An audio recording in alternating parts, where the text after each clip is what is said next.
with going out was synchronized sound. So you would have to construct a soundtrack of some sort.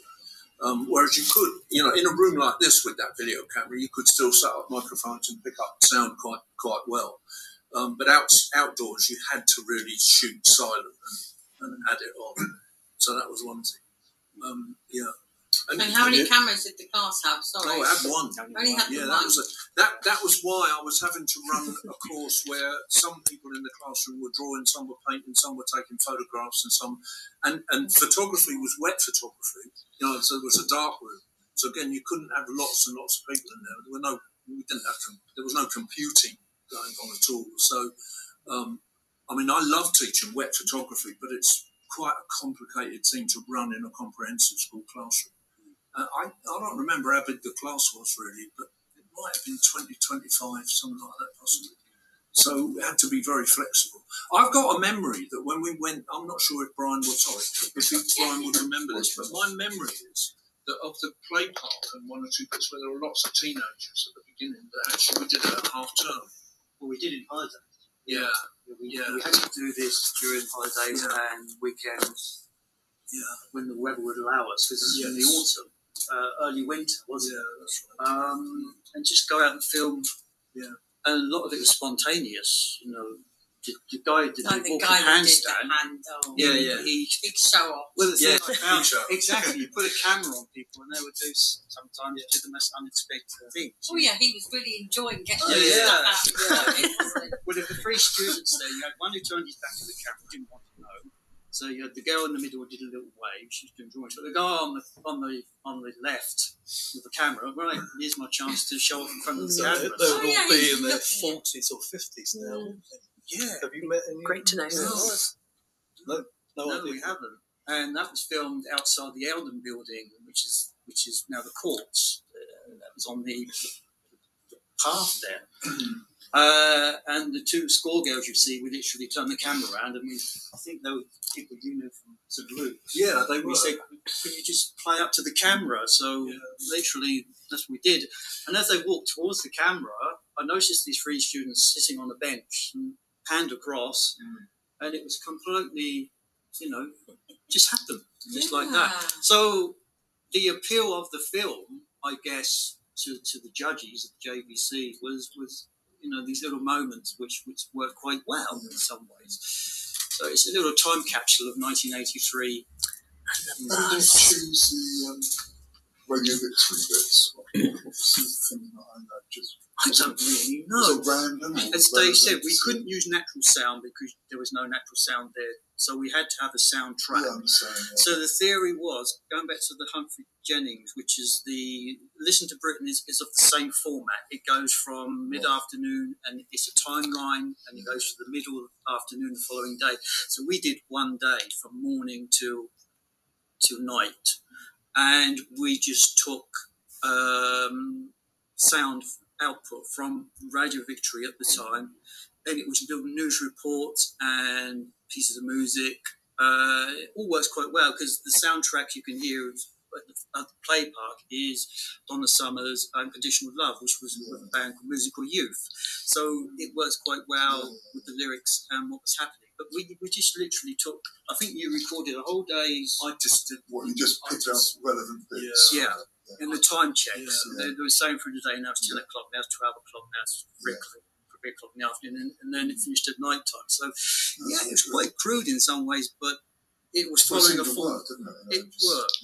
Yeah. There were some that were almost quite miraculous, like the bus story when he had a shot of the bus, And so sometimes we were constructing that in a deliberate way. Yeah. I suppose the final point to make that we haven't made yet is that in the early 1980s, there was an organisation then called, it's slightly different now, Southern Arts was a part of the Arts Council, and they were based in Winchester, and they had set up something not dissimilar to what's happening here now.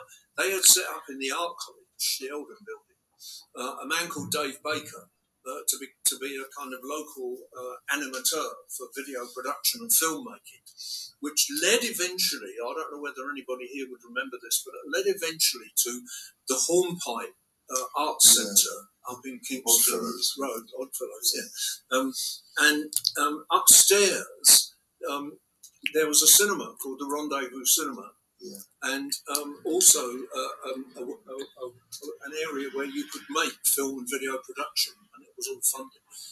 And Brian was the only. The rest of us all did crash editing in the classroom, but Brian also had the advantage of going across to the art college and working with Dave Baker on the edit suite, didn't you? I did. You were the only one of the. There was no particular reason for that. It was just difficult to find the time and set it all up. But Brian actually had that opportunity to. Well, it was all groundbreaking at the time. There was no in schools. There was no filmmaking at this level, and you. Only through your contacts at the Eldon building, which is part of the Polytechnic, we were able to do this crash edit and put this thing together. So at the time, it was quite an achievement, wasn't it?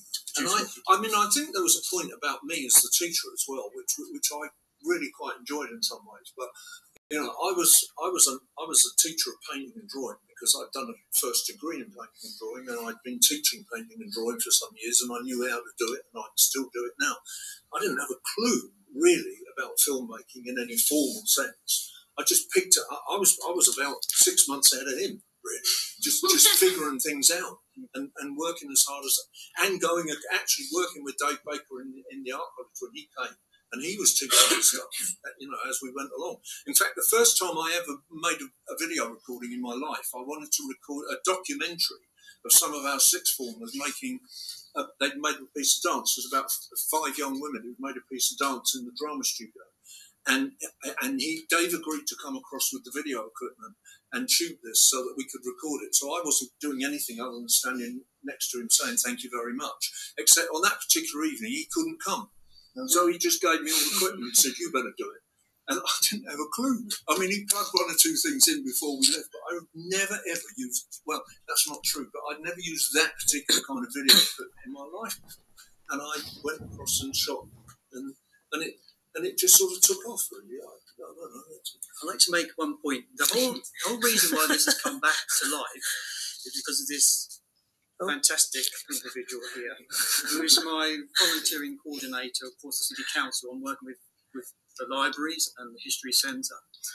And she enabled me to meet up with Dave again, and then through conversation, we were just having a conversation one day, and she said to me, well, I've just had a job interview, and they asked me one question. Tell me something that's not on your CV. And I said, well, if they asked me that, I'd say I made an award-winning film. And then it just snowballed from there, basically. And then if it wasn't for that sort of meeting and that conversation, I wouldn't have been given this opportunity to come back to something which was very special at the time. And we can revisit now. So thank you, Catherine. And what does the future hold? What does the future hold? Well, now I've established links with the library and the History Centre, and Gareth Edwards is not here today.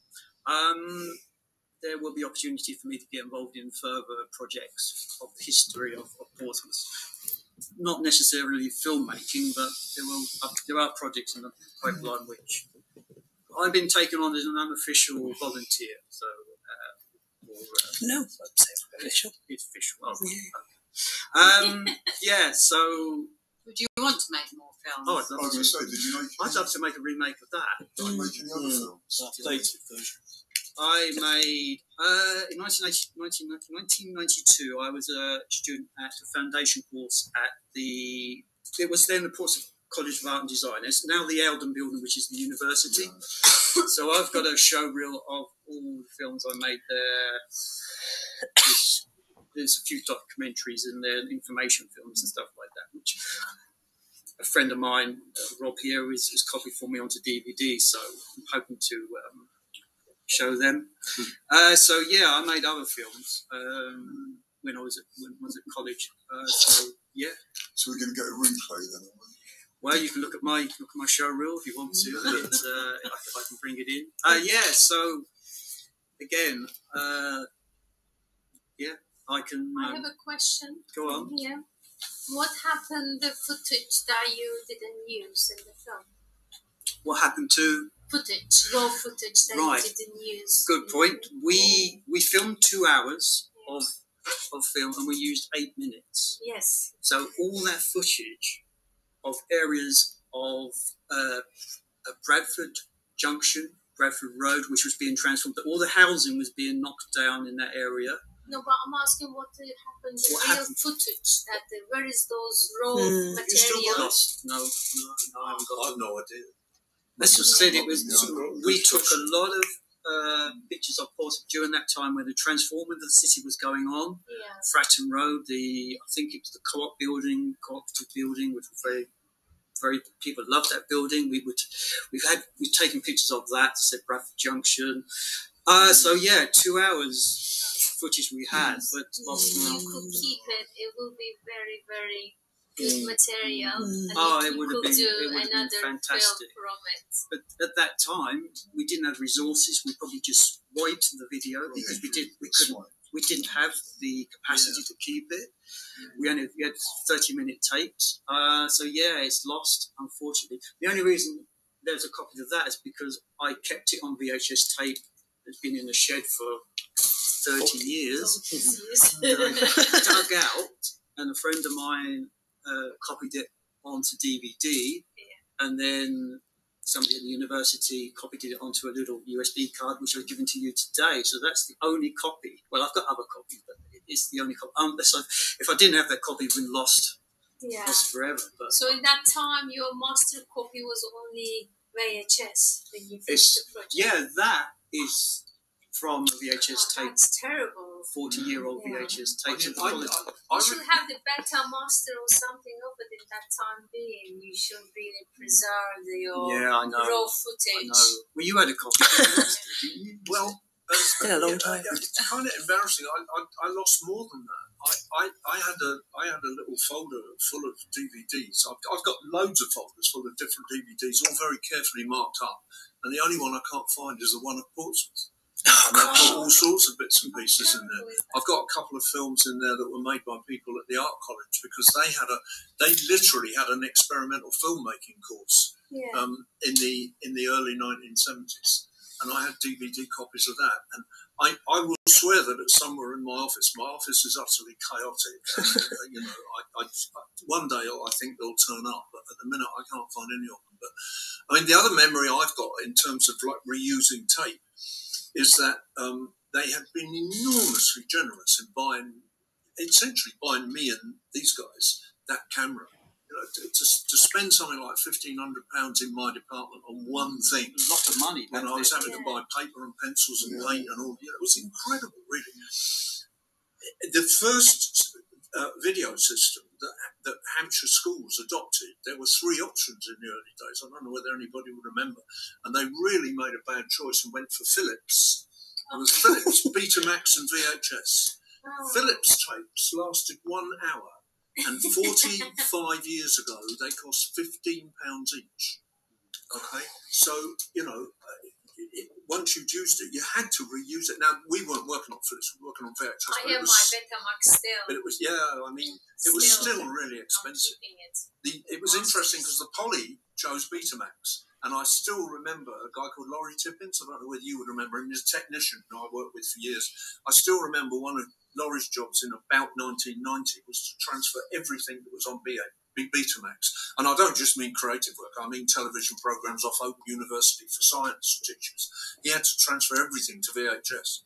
And of course, that's gone now. And he had to. Somebody else would have put it on the DVD, and that's gone now. And it's all on streaming. And that in itself is another. So not only was I flying by the seat of my pants Just and to learning let what the to do. people know, the Betamaxes in that time when I was studying in the film school, it was something that you can re-record again. Yeah. And then that's why you can't find so much archival Yeah. for that previous thing, because it was all recordable. That's right. When they finish and make the film, let's use the same tape for the next coming project. And it was always overwritten. So when I'm a bit 10 years younger than his generation, basically, we had a Betamax masters, and then we taught in the school to keep those masters of our raw footage as well as our real films. So we kept it. So my generation, we have a lot of masters.